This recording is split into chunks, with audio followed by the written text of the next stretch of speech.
성경에도 성경 중에 성경이 있습니다. 성경에도 성경의 핵심이 있다 이 말이죠.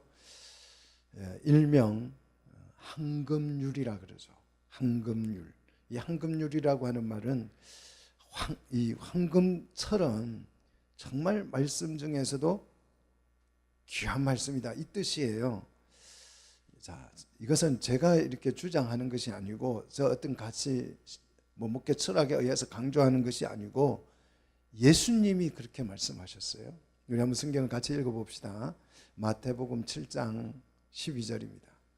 자, 마태복음 7장 12절이 성경 중에 성경, 성경의 전부, 성경의 핵심 이렇게 말하고 있는 구절입니다.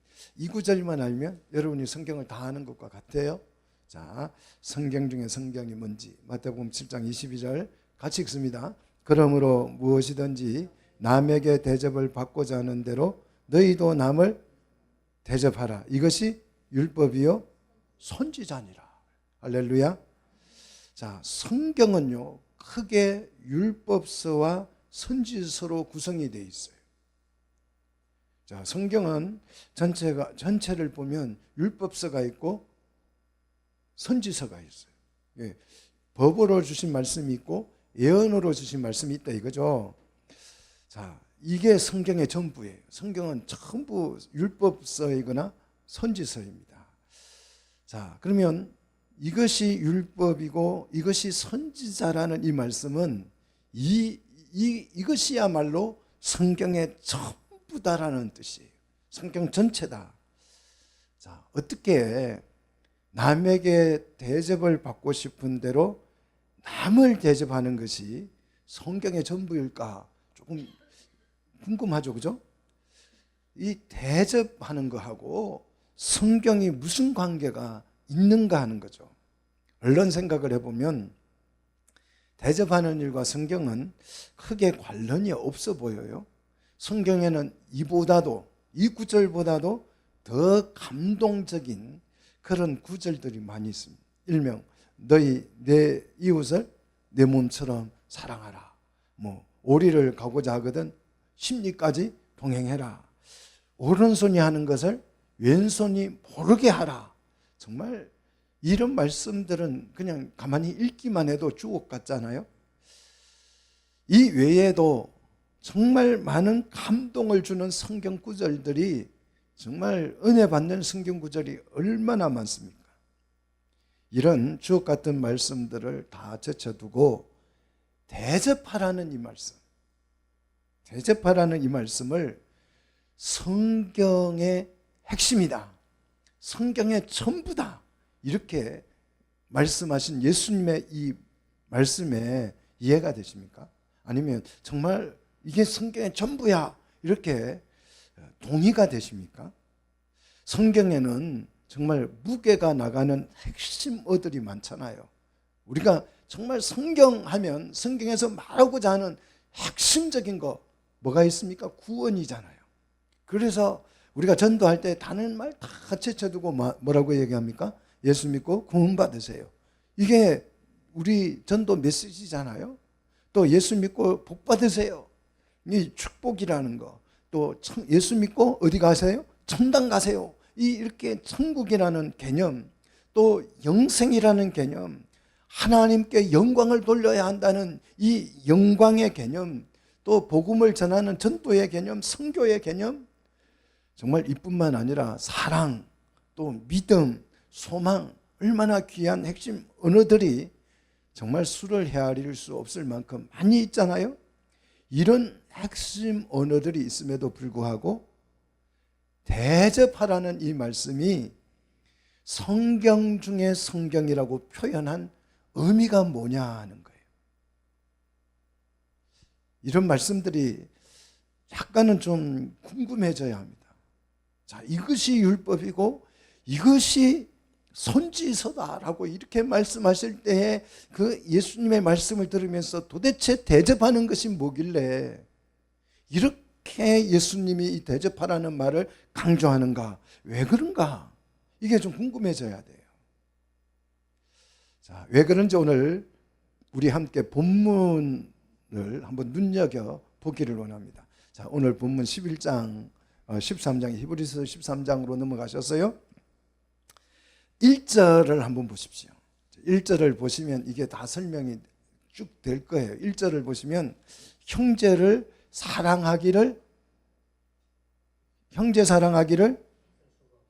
계속하고 멈추지 말고 그 뜻이잖아요. 혹시 형제를 사랑하다가 중단하신 분 있습니까? 이런저런 일로 이제 이 사람 안 사랑할래, 이런 분 계시면 다시 회복하시기를 축복합니다. 자, 2절을 보십시오. 2절을 보시면 손님을 대접하기를 잊지 말라 그러잖아요. 손님 대접하기를 잊지 말라고 말하고 있어요. 자, 형제는 사랑의 대상이에요. 사랑의 대상. 그럼 형제가 누구냐? 아내가 형제고, 형제가 형제고, 남편도 형제고, 자매도 형제고, 이웃도 형제예요. 다 형제죠. 여기서 성경에서 말하는 지금 이 말은 지인, 내가 알고 있는 친척 모든 사람들이 다 형제라고 표현합니다. 성경에서 이 말하는 형제라는 것은 자기 외에, 자신 외에 내가 알고 있는 함께 신앙생활하는 모든 사람들을 일컬어서 성경은 뭐라고 지칭한다고요? 형제라고 부릅니다. 남자 여자가 아니고 자매가, 이게 아니고 예수를 같이 믿고 신앙생활을 알고 있는 내 주변에 내가 알고 있는 모든 지인들을 다 포함해서, 내 이웃을 포함해서 다 뭐라고 부른다고요? 형제라고 부릅니다. 자, 우리가 알고 지내는 모든 사람들이 다 뭐다? 형제이고, 그 형제는 사랑의 대상이 된다. 믿습니까? 예, 사랑의 대상이 된다는 거예요. 그러면 2절에서 말하는 이 손님은 누구냐? 여러분, 누가 손님입니까? 손님은 나그네라는 뜻이에요. 형제가 아는 사람이라면 손님은 나그네니까 아는 사람이에요, 모르는 사람이에요? 나와 전혀 관계가 없는, 이름도 성도 얼굴도 모르는 사람이에요. 나와 전혀 관계가 없는, 나와 일면식도 없던 사람, 그냥 지나가다가 만난 사람이 누구예요? 나그네예요. 그러니까 처음 보는 사람이 뭐다? 손님이다. 손님. 자, 이런 사람을 만나면 어떻게 하라고요? 이런 손님을 만나면 어떻게 하라고요? 대접하는 것을 잊어버리지 말라는 거예요. 깜빡하고 내가 손님을 봤는데 대접하는 것을 내가 까먹었어. 그렇게 하지 말라는 거예요. 자, 손님을 대접하기를 잊지 말라고 할 때 이 손님을 대접, 이거 우리나라 말은 손님과 대접이 다른 단어잖아요. 각각 단어가 의미가 다르잖아요. 그죠? 손님과 대접은 두 단어를 사용하고 있죠. 그런데 성경 용어에서는 한 단어뿐이에요. 한 단어로 아예 전용 단어가 있어요. 손님을 대접하라는 이 말이 한 단어로 표현돼요. 그러니까 전용어잖아요. 뭐냐 하면 필록세니아라는 단어인데요. 이 필록세니아라는 단어는 낯선 사람을 환대한다는 뜻을 가지고 있어요. 자, 우리는 손님을 대접한다 이렇게 표현하는데, 문장으로 표현되는데, 성경 언어에서는 이 문장이 아니고 그냥 한 단어로 표현돼요. 셀룩페니아 하면 손님, 낯선 사람에 대해서 극진한 환대, 그냥 대충 대접하는 것이 아니고 극진한 환대를 한다는 뜻이. 이 환대가 사랑이죠. 그래서 이 셀룩페니아라는 단어는 성경 전용어입니다. 이런 단어는 세상에 없어요. 손님을 대접하라, 이게 한 단어로 표현되는 것은 성경 언어밖에 없습니다. 셀룩페니아, 손님을 만났을 때에 정말 극진히 대접한다는 뜻이에요. 자, 잊지 말라는 말은 등한히 여기지 말라, 무관심하지 말라는 뜻입니다. 우리 성도들이 낯선 사람을 만나게 되면 기회입니다. 무슨 기회예요? 대접할 수 있는 기회, 대접하는 기회. 나그네를 보면 주의 종이 우리 집에 신방을 온 것처럼 대접하시기를 축복합니다. 성도가 손님 대접을 등한히 여기지 아니하고 극진히 대접할 때에 어떤 일이 일어나는가? 2절을 계속 한번 보십시오. 어떤 일이 일어났습니까? 부지 중에 천사들을 대접한 이들도 이들이 있느니라 그랬어요. 자신도 모르게 낯선 사람을 이렇게 낯선 사람 나그네가 지나갈 때에 일면식도 없는데 성도 이름도 모르는데 저 사람의 신분도 모르는데 내가 그 사람을 위해서 극진히 대접을 했는데 그 대접하는 사람들 중에 나도 모르게 누구를 대접했다고요? 천사를 대접했다는 거예요. 자, 천사가 나에게 극진한 대접을 받았어요. 그런데 대접을 받고 입을 싹 닫고 그냥 갈까요? 천사인데 그래도 그럴 리가 없겠죠. 대접을 받은 천사가 그 가정에 엄청난 복음을 전해주잖아요. 내년 이맘때에 너희 아내에겐 아들이 있으리라. 여러분 배 아프세요? 왜 아멘을 안 하세요? 이 천사가 이렇게 복음을 전해주잖아요. 누구 이야기입니까? 아브라함 얘기잖아요. 아브라함은 낯선 사람이 지나갈 때에 달려나가서 엎드려서 그분을 자기 집으로 영접하고 소와 양을 잡아서 정말 극진히 대접을 했습니다. 이렇게 대접을 받은 그 천사가 천사인 줄 모르고 대접했지만 대접을 받은 그 천사가 한 말이에요. 이삭의 출생을 고지해 줬잖아요. 불임 가정에 이보다 더 큰 축복이 있을 수 없잖아요. 자, 손님 대접하기를 등한히 여기지 아니하고 손님을 잘 대접했더니 이런 엄청난 축복을 받은 줄로 믿습니다. 자, 그렇다면 오늘 이 말씀은 낯선 사람을 만나면 무조건 밥 사주라는 얘기인가 하는 거예요. 낯선 사람을 만나면 무조건 불러서 고급 식당에 가서 뷔페에 데리고 가서 막 배가 터지도록 먹이라는 얘기인가? 여기서 대접은 나그네에게 무조건 식사 대접을 하라는 얘기가 아닙니다.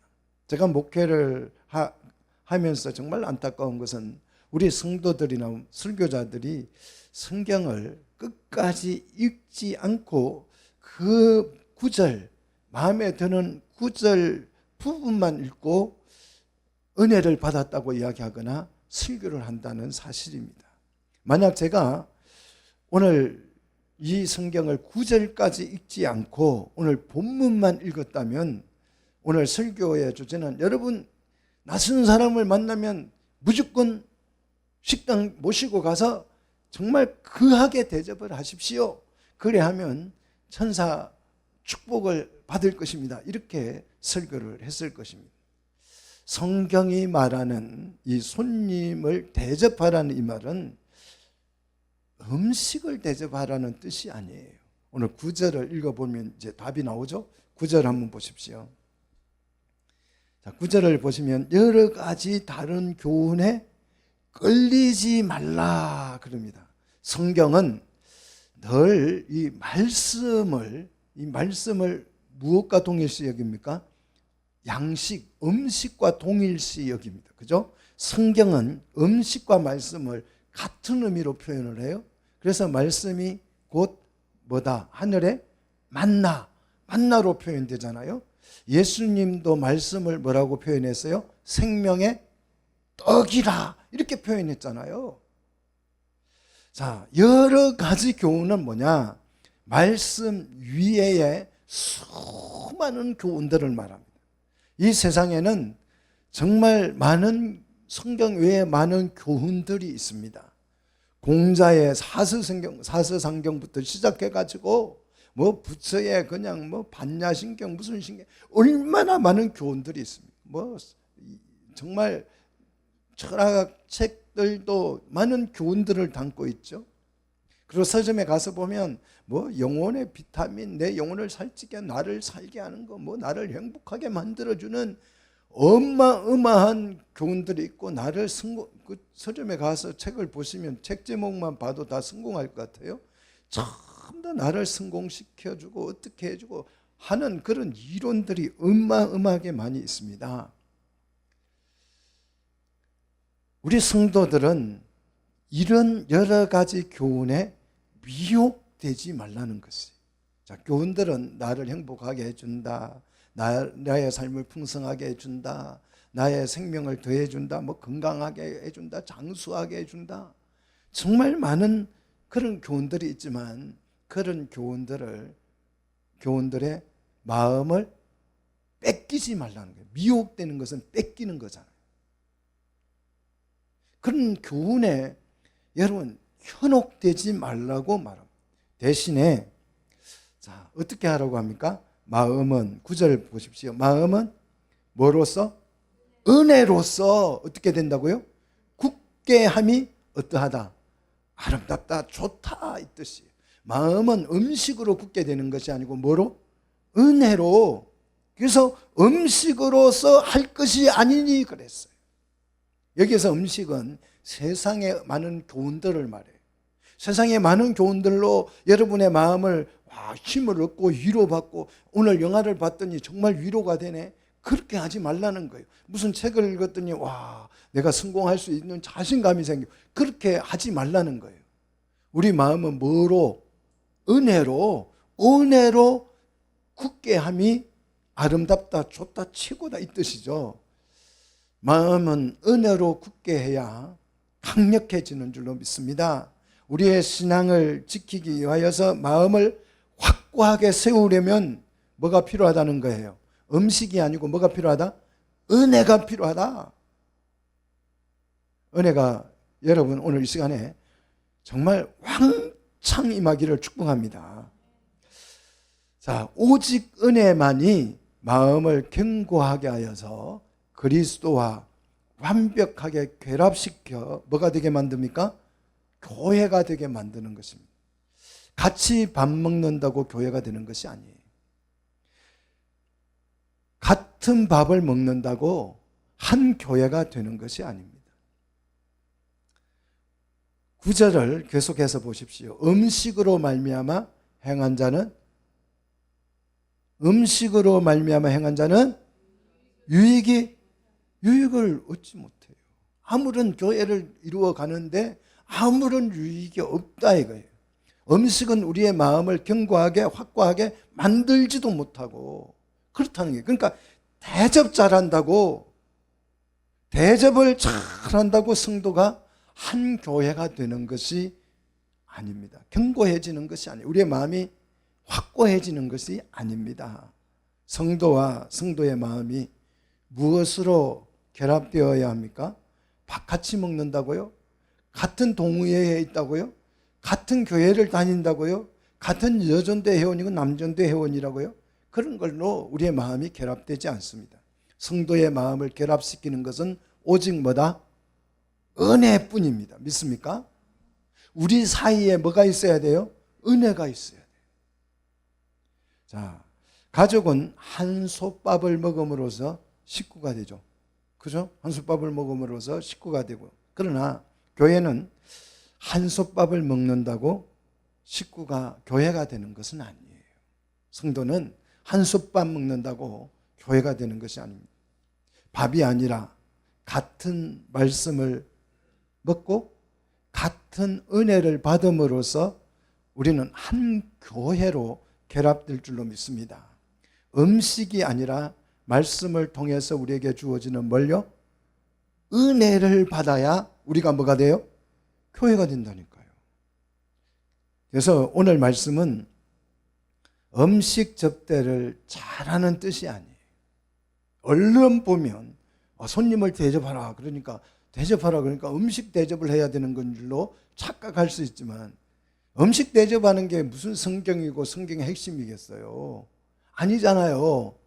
여러분 오늘 말씀은 음식 접대 잘하라는 아주 정말 거하게 대접하라 그 뜻이 아니에요. 왜냐? 자, 오늘 10절이 그걸 계속해서 10절 이하에서 설명을 하고 있습니다. 자, 10절을 보십시오. 우리에게 뭐가 있어요? 제단이 있어요. 제단 위에는 뭐가 항상 있죠? 제단 위에는 뭐가 있어요? 재물이 있죠, 당연히. 재물은 음식이죠. 양식입니다. 그런데 불행하게도 우리가 가진 이 제단은 그 제단을 섬기는 이 장막에서 섬기는 자는 성도들이죠. 성도들은 그 제단에서 먹을 권한이 있다 없다? 없다라는 거예요. 성도는 제단에 올려진 이 제물이라는 음식을 먹을 자격이 있다 없다? 자격이 없다는 거예요.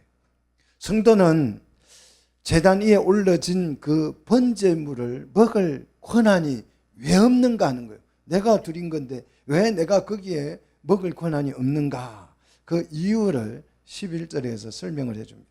자, 11절 같이 읽겠습니다. 이는 죄를 위한 짐승의 피는 대제사장이 가지고 성소에 들어가고 그 육체는 영문 밖에서 만다 불사름이라 그랬어요.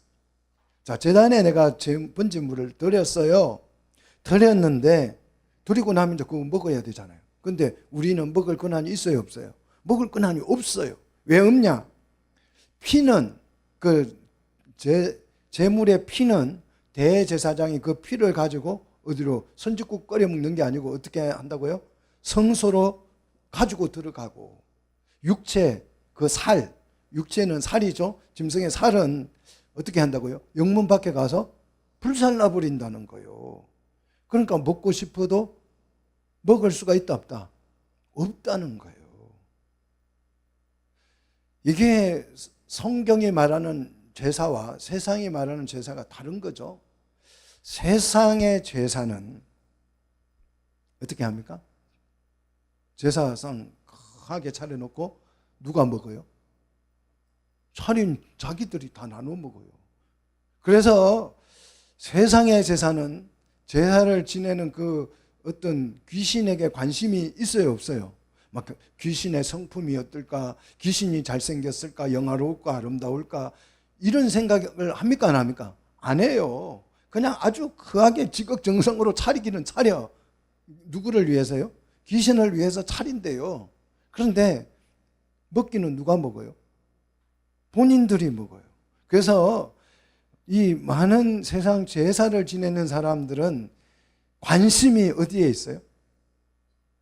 귀신에게 있는 거 아니고 그 숭배 대상에게 있는 게 아니고 누구에게 어디에 있다고요?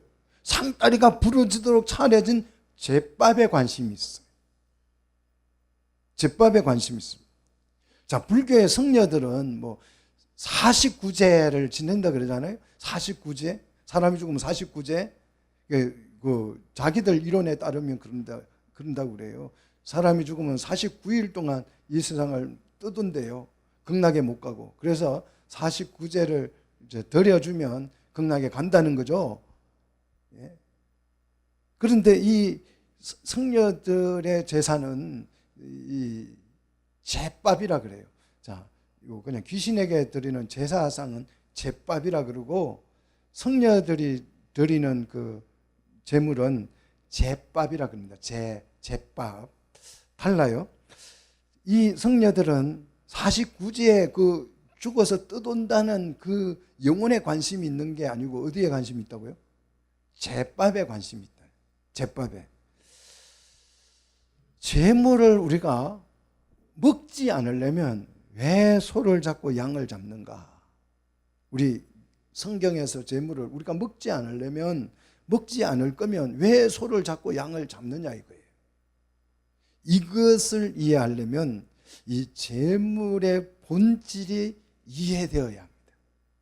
세상 제사와 성경이 말하는 제사가 전혀 이렇게 다른 거예요. 그 제물에 우리는 관심이 없어요. 왜? 먹을 것이 아니기 때문에. 그런데 세상 제사는 자기들이 먹을 거기 때문에 좋은 놈 골라서 올려야 되겠죠. 그죠? 자, 그래서 제사를 지낼 때 그들은 그 드리는 신에게 관심이 있는 것이 아니고 그 제밥이나 제밥에 관심이 있는 것입니다. 근데 우리는 이 제물에 관심이 있어요, 없어요? 우리는 제물에 관심이 있는 게 아니고 누구에게 관심이 있어요? 하나님께 관심이 있죠. 그분의 아름다우심, 그분이 우리를 위해 사신 일, 그것을 찬양하고 예배하는 거잖아요. 그래서 우리는 제사가 아니고 뭡니까? 예배라고 표현하는 거죠. 자, 이것이 이해되려면 이 제물에 대한 본질이 이해돼야 된다는 거죠. 그래서 오늘 이 제물의 본질이 이해되는 축복이 은혜로 임하기를 축원합니다. 자, 그래서 이 제물을 이해하려면 12절로 넘어가야 이해되겠죠? 자, 12절 보십시다. 그러므로 같이 읽습니다. 예수도 자기 피로써 백성을 거룩하게 하려고 성문 밖에서 고난을 받으셨느니라. 자, 제물의 본질이 이제 뭔지 알겠죠? 자, 제물을 대제사장이 잡아서 어떻게 했다고? 피는 성소로 들어가고 육체 살은 영문 밖에 가서 불살랐다는 거예요. 그렇게 했으므로 그와 동일하다는 거죠. 그러므로 연결시켜 주는 거죠. 예수도 자기 피로서 백성을 뭐 하려고? 거룩하게 하려고 성문 밖에서, 영문을 성문 밖이라고 표현하죠. 성문 밖에서 뭘 받았다? 고난을 받으셨다. 자, 이 제물이 상징하는 게 뭐였습니까? 예수님이셨죠. 자, 예수님이 자기 피로 백성을 거룩하게 하기 위해서 영문 밖에서 뭘 받았다고요? 고난. 이 고난은 심판이라는 뜻이에요. 예수님이 심판을 받았다는 것입니다. 자기 피로 백성을 뭐하게 하려고? 배불리 주려고? 아니에요. 우리 배를 부르게 해주려고 한 것이 아니고, 우리의 삼겹살이 되기 위해서 예수님이 고난받은 게 아니고 뭐하게 하기 위해서? 거룩하게 하기 위해서 예수님이 영문 밖에서 심판을 받으셨다는 거죠. 피는 백성의 죄를 씻어 거룩하게 하는데 목적이 있습니다. 그리고 예수님의 살은 뭐냐? 영문 밖에서 불살한 것은 우리 죄에 대한 뭐예요? 하나님의 심판이에요.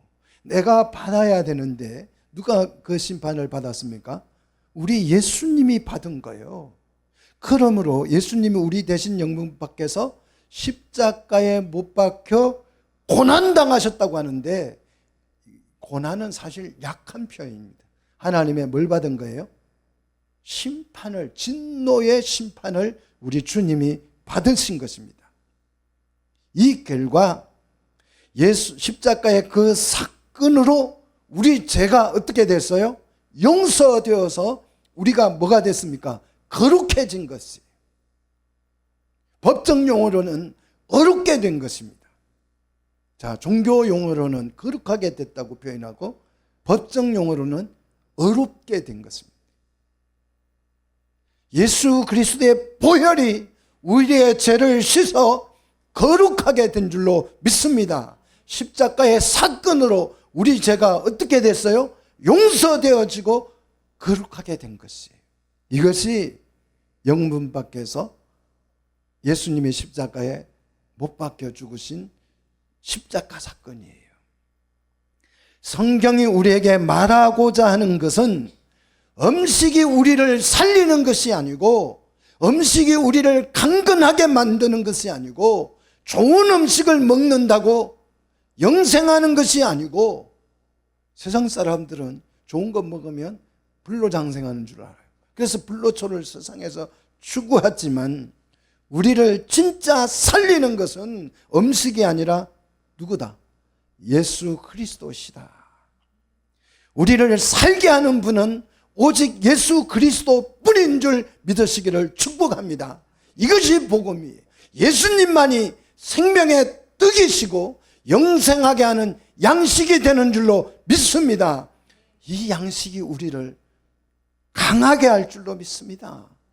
사랑하는 성도 여러분, 이 예수님이 주시는 이 양식을 먹으면 우리의 영혼이 강해져서 병들지 않아요. 시험에 들지 않는다. 우리 신앙이 어떤 고난도 어떤 시험도 거뜬히 이겨낼 힘이 있는 줄로 믿습니다. 이 은혜가 우리 마음을 어떻게 한다고요? 강하게 붙잡아 주는 줄 믿습니다. 이 은혜를 받아서야 우리의 마음이 견고해질 줄로 믿습니다. 오직 그리스도의 고난을 통해서 이 은혜가 우리에게 임해지기를 축복합니다. 이게 뭐냐?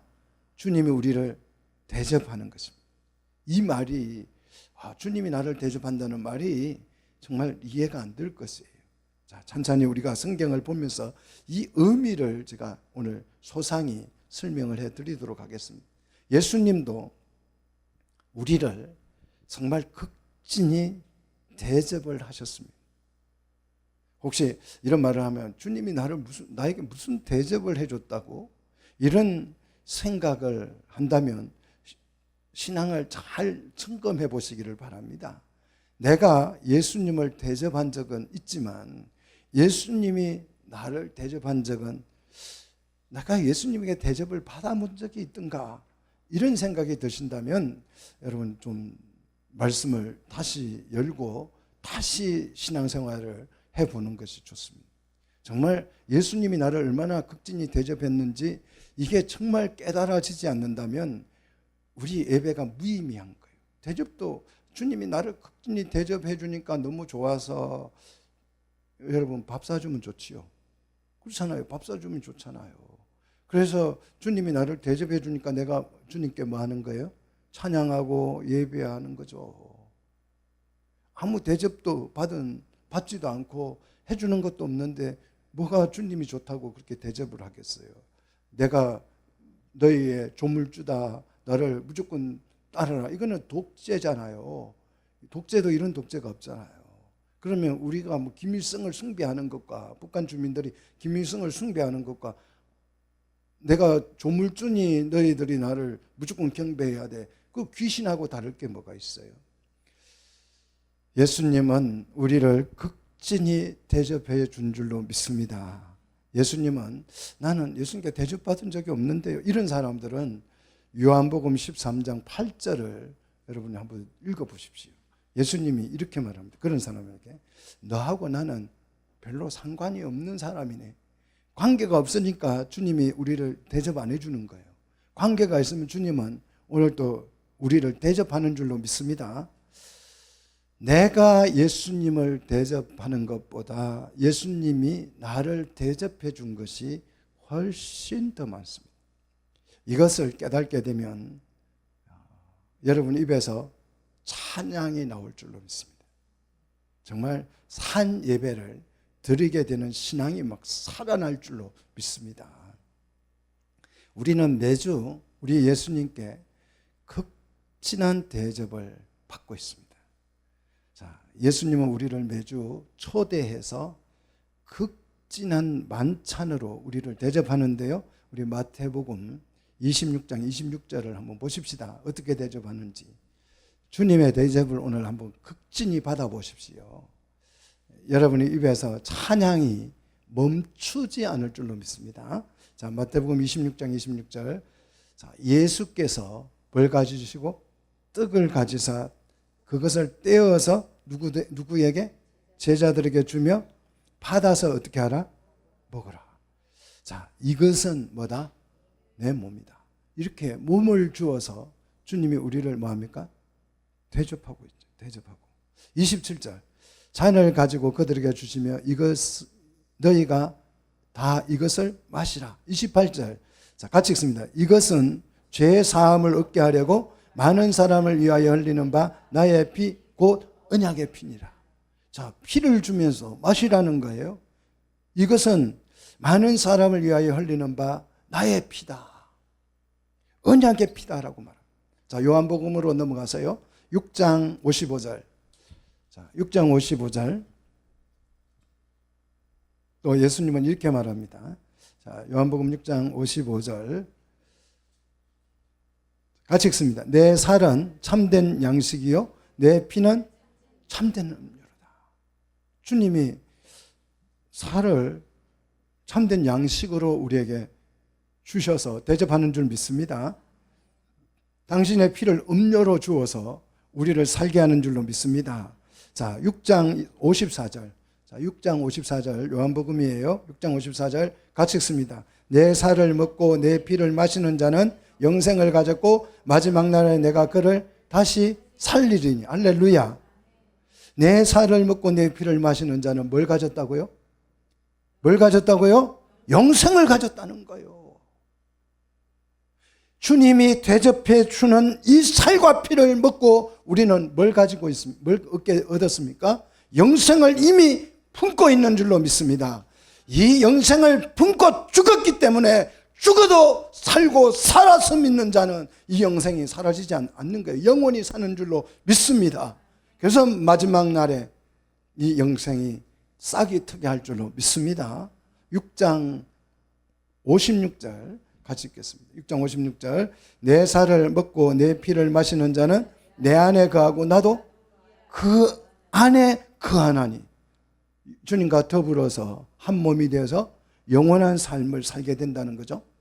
예수님은 십자가 그 골고다에서 피 흘리시고 살을 찢어서 우리를 뭐 하셨어요? 나에게 뭐 해 주셨어요? 대접해 주신 거예요. 이해되십니까? 주님이 자신의 살과 피로 우리를 뭐 하셨다고요? 대접하신 줄 믿습니다. 여기에 정말 이 사실의 은혜를 받은 사람 있죠. 누굽니까? 레오나르도 다빈치죠. 그래서 이분이 그림을 그린 거죠. 그 그림이 일명 최후의 만찬입니다. 최후의 만찬. 이게 수백 년이 지났는데도요, 이 감동이 세계 모든 사람들에게 이 최후의 만찬이 지금도 감동을 주고 있습니다. 어마어마한 감동을 주고 있어요. 그런데 그 프랑스 국민들이 파리 올림픽에서 예수님의 최후의 만찬을 연출했어요. 너무 감동적이니까 이 그림 자체가 전 인류에게 살을 주어서 피를 주어서 제자들을 극진히 대접하는 이 장면을 너무너무 감동적이잖아요. 여러분 이런 대접을 받아본 적이 있습니까? 누가 자기의 살과 피로 여러분을 대접해 준 적이 있습니까? 뭐 부처가 그렇게 했습니까? 뭐 알라가 그렇게 했습니까? 누가 그랬어요? 마호멧이 그렇게 했습니까? 누가 그랬어요? 신천지 이만희가 자기 살과 피를 주어서 대접하던가요? 근데 우리 주님은 살과 피를 주어서 제자들을 극진히 대접했어요. 얼마나 감동적입니까? 이런 감동이 세상에 어디에 있겠어요?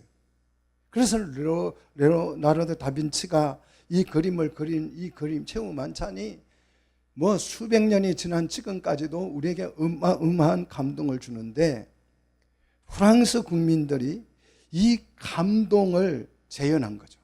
그런데 최후 만찬 자리에 누구를요? 동성애자 레즈비언을 앉혀놨어요. 예수님 대신.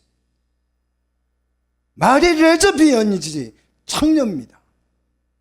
몸파는 창녀예요. 프랑스인들에게 있어서 예수님은 레즈비언 창녀예요. 프랑스인들은 예수님을 창녀로 섬깁니다. 창녀를 예수님으로 섬기는 거죠. 이게 공식적으로 올림픽에서 공언한 거예요. 프랑스가. 이게 그냥 쇼가 아니에요. 쇼가 아닙니다. 그들의 신앙 고백이에요. 프랑스인뿐만 아니에요. 현대인들에게 예수님은요, 트랜스젠더입니다. 이 인류의 모든 사람들에게 예수님은 트랜스젠더예요. 지금 현대인들에게 이 트랜스젠더가 절대 선이고 절대 진리가 됐습니다. 그래서 트랜스젠더를 하지 말고 그게 나쁘다고 말하면 그렇게 말하는 사람은 악인이에요. 그리고 트랜스젠더를 인정해주고 동성연애가 좋다고 말하는 사람은 착한 사람이 됐어요. 이게 좋은 사람이냐 나쁜 사람이냐 세상이 구분하는 것이 트랜스젠더를 가지고 기준을 합니다. 그래서 이걸 말로만 하면 안 되잖아요.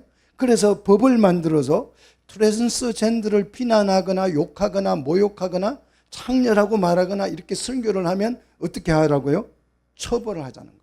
그래서 법을 만들어서 그렇게 말하면 범죄자로 취급해서 형벌을 주자는 게 현대인들의 의식 구조예요.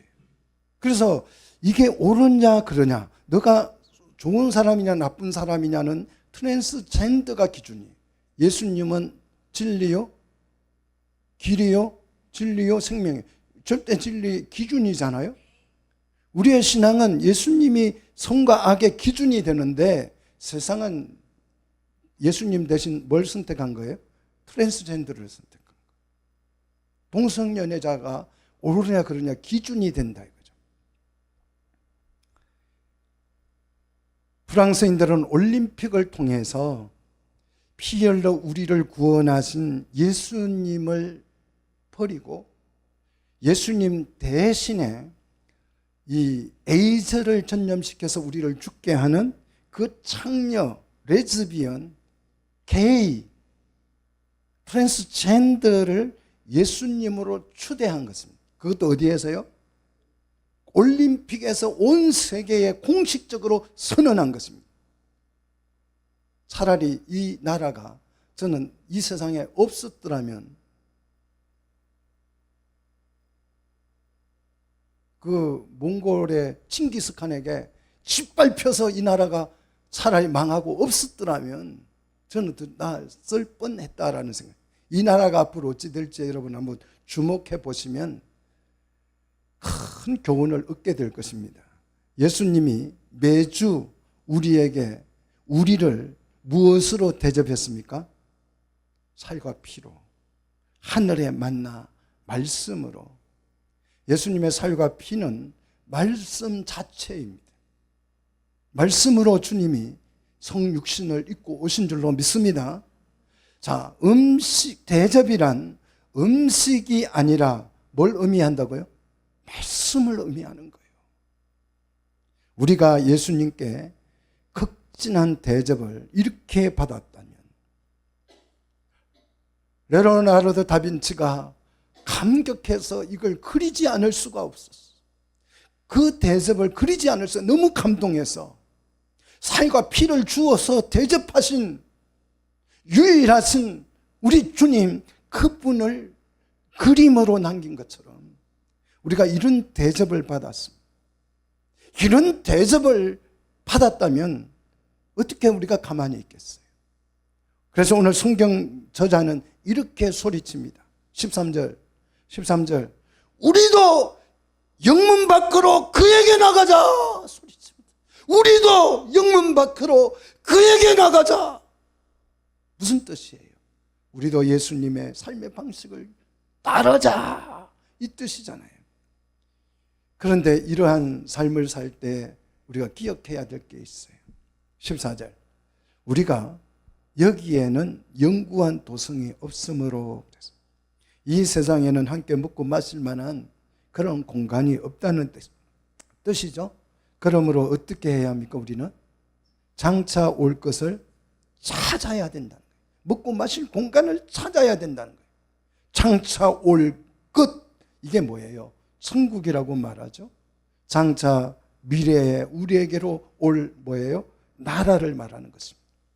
그래서 하나님의 나라는 우리가 가는 것이 아니고 그 나라가 우리에게로 오는 것입니다. 우리는 오면 그 나라에 들어가는 것이 믿습니까? 이걸 이해를 못하면 아직 예수 믿는 게 아니에요. 그 나라를 그래서 우리는 찾아야 되죠. 그것을 그 나라를 구한다라고 표현하죠. 그 나라는 우리가 찾고 구하면 그 나라는 우리에게 반드시 발견될 줄로 믿습니다. 발견된다고 이제 가르쳐 준 게 그 보화의 비유, 밭에 묻힌 보화의 비유, 또 값진 진주를 찾는 비유, 그런 것들이 찾으면 반드시 찾는 사람은 그 진주와 보화를 만나게 된다는 거죠.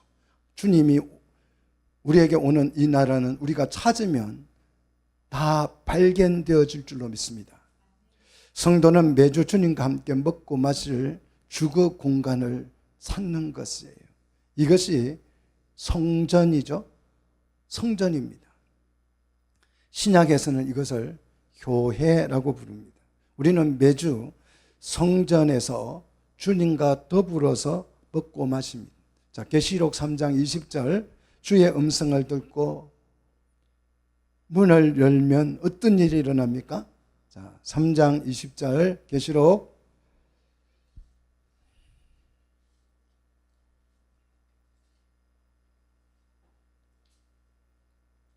같이 읽습니다.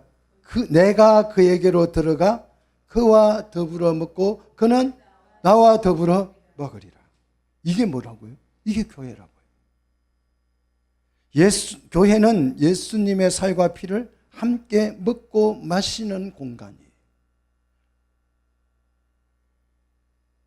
오늘 이 감동이 우리 속에 흐르기를 원합니다. 예수 그리스도를 통해서 이 은혜가 느껴지면 정말 이 은혜, 주님이 자신의 살과 피를 주셔서 함께 먹고 마시도록, 그래서 영생할 수 있도록 해주신 이 은혜가 느껴진다면 가만히 어떻게 있을 수 있겠어요? 15절 예수로 말미암아 항상 찬송의 제사를 하나님께 드리자, 이렇게 외치지 않을 수 있겠어요? 어떻게 이렇게 외치지 않을 수 있겠습니까? 제가 어느 날 예전에 들었던 어떤 그 간증 중에 하나는 이런 감동을 주는 간증이 있습니다. 왼팔을 잃은 어떤 성도가 찬양을 하는데, 다 손뼉 치면서 성도들이 찬양을 하는데 손이 한 손이 없으니까 찬양을 할 수 없잖아요. 손뼉 치면서 찬양할 수 없잖아요. 그러니까 자기 뺨을 치면서 찬양했다잖아요. 이는 그 이름을 증거하는 입술의 열매라 그랬어요. 찬양은 예수의 이름을 증언하는 입술의 열매입니다. 은혜에 대한 찬송이 우리의 신앙 고백이에요. 그분의 공로는, 이 주님의 이 공로는 너무 커서 벙어리라도 입을 열어서 찬양해야 될 만큼 엄청난, 정말 말로 표현할 수 없는 감동적인 은혜지요. 안전뱅이라도 그 자리에서 벌떡 일어나서 춤추며 뛰며 찬양해야 될 줄로 믿습니다. 예수님은 자신의 몸과 피를 우리에게 주어서 우리를 극진히 뭐 하셨어요? 대접하셨습니다. 성도는 이런 예수님을 본받아서 16절 오직 선을 행함과 서로 나누어 주기를 잊지 말라. 나누어 주기를 잊지 말라. 하나님은 이 같은 뭘요? 제사를 기뻐하시느니라 그랬습니다. 선을 행함은 타인을 대하는, 나그네를 대하는 태도를 말합니다. 나그네에게 친절을 베푸는 그 태도를 선을 행함이라고 표현했습니다. 뭐 착한 일을 하라는 것이 아니고 그 나그네를 맞이하는 태도가 불친절하면 안 되고 어떻게 해야 된다고요? 친절해야 된다, 이 뜻이에요. 그리고 대접을 어떻게 표현했어요? 여기서는 나눔으로 표현했잖아요. 서로 나누어 주기를 뭐 하지 말라? 잊지 말라 그랬어요. 2절을 보십시오. 손님 대접하기를 잊지 말라. 잊지 말라는 이 표현을 같은 단어를 쓰고 있죠. 대접과 나눔이 같은 의미라는 뜻이죠. 그리스도 안에서 서로 나눔이라고 하는 것은 그러면 뭐냐? 코이노니아. 여기서 나눔은 코이노니아. 다시 말해서 교제를 뜻하죠. 우리는 서로 무엇을 나누어야 합니까? 말씀을 나누는 거. 이게 코이노니아예요. 말씀을 나누는 거. 옛날 학교 다니신 분들은 도시락 세대는 알 거예요.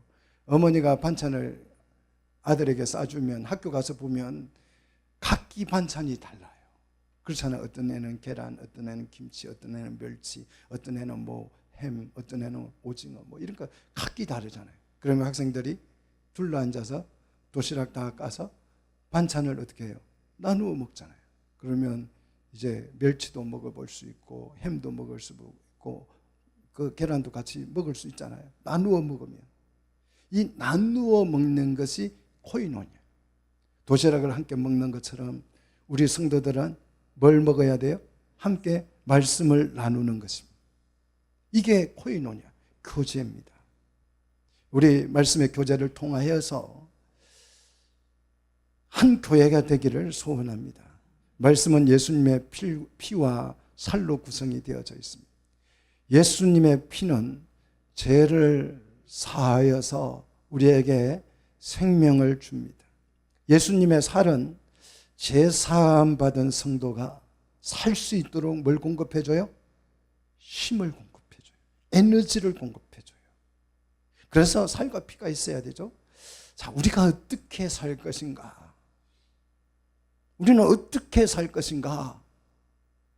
사람이 떡으로만 살 것이 아니고 말씀으로 살 것이다. 어떻게 사는지를 주님이 우리에게 가르쳐 주지 않습니다. 하나님은 광야에서 주의 백성들에게 하늘에 뭘 내렸어요? 만나를 내려서 극진히 대접했습니다.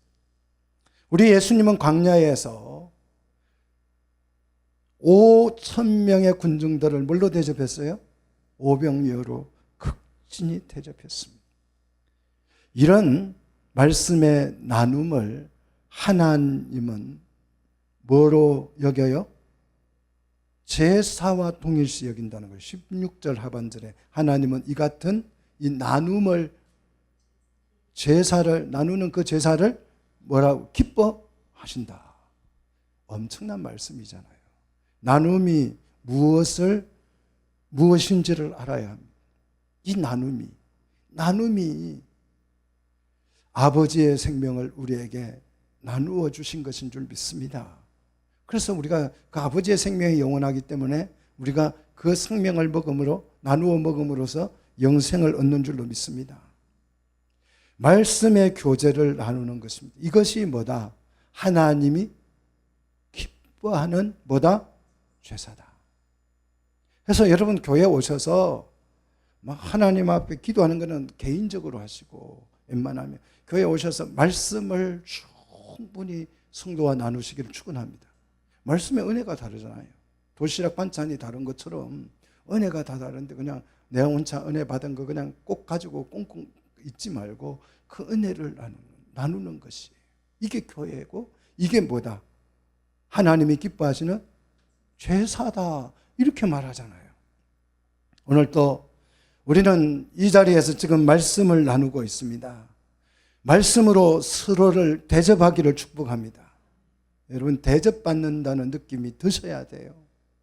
교회 가니까 그냥 뭐 세상 성공하는 얘기나 냅다 해대고 말씀이 없으면 그건 대접이 아니죠. 여러 가지 교훈으로 그게 미혹될 필요 없습니다.